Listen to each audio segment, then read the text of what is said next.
As jy jou karaktersterktes ontdek en ontwikkel, dan floreer jy meer. So vandag gesels ons oor sterktes in uitdagings.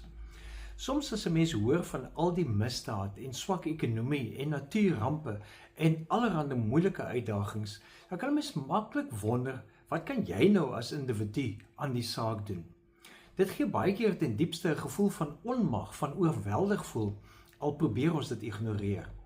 Jy mag dalk nie 'n koning of 'n president of 'n koningin of 'n leier van 'n groot maatskappy wees nie, maar tog is jy deur God geplaas in jou unieke konteks met jou unieke sterktes wat juis in daardie konteks 'n verskil kan maak.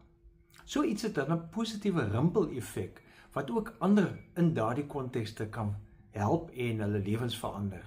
Mense skep moed en volg die voorbeelde van mense wat juist daardie rimpel-effek veroorsaak. Nou in die Bybel lees ons van Esther, wat in haar unieke konteks gekom het deur 'n reeks onvoorsiene omstandighede. Sy is 'n jong Joodse meisie weggevoer na 'n vreemde land en dan word sy onverwags gekies as koningin van die Persiërs, 'n posisie wat haar toegang gee tot die koning, maar haar ook blootstel aan uiters groot risiko.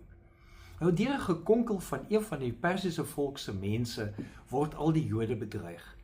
Mordegai het as voog opgetree vir Esther, want Esther was die dogter van sy oom en sy was dus 'n weeskind op die eind. En hy het haar toe as dogter aangeneem. En soos genoem word sy gekies as die koning, deur die koning om koningin te word, en sy het nie vir die koning gesê dat sy Joods is nie, maar sy sou ook dan gedood word as hierdie komplot sou uitwerk. Maar in plaas daarvan dat 'n volk uitgeroei word, kom Mordegai daarvan te hore en hy sê vir haar in Ester 4 vers 14: As jy nou swyg en daar kom van 'n ander kant af uitkoms en redding vir die Jode, sal jy en jou familie omkom. Wie weet, miskien is dit juis met die oog op 'n tyd soos hierdie dat jy koningin geword het. Ester het gaan nadink daaroor en sy stem toe in om te help. En sy gebruik haar sterktes, dinge soos takt, soos strategie, asook haar empatie vir haar volk. En sy gaan tot aksie oor in haar konteks en uiteindelik spring haar volk 'n gewisse dood vry. So dink aan jou situasie. Dink aan dit wat jou bekommer. Dit kan in jou omgewing, jou werk, jou verhoudings waarin jy staan of 'n persoonlike groei wees. En dan vra jy die Here om vir jou te wys wat 'n sterkte of sterktes jy kan gebruik. En dan neem jy soos Ester moedige aksie.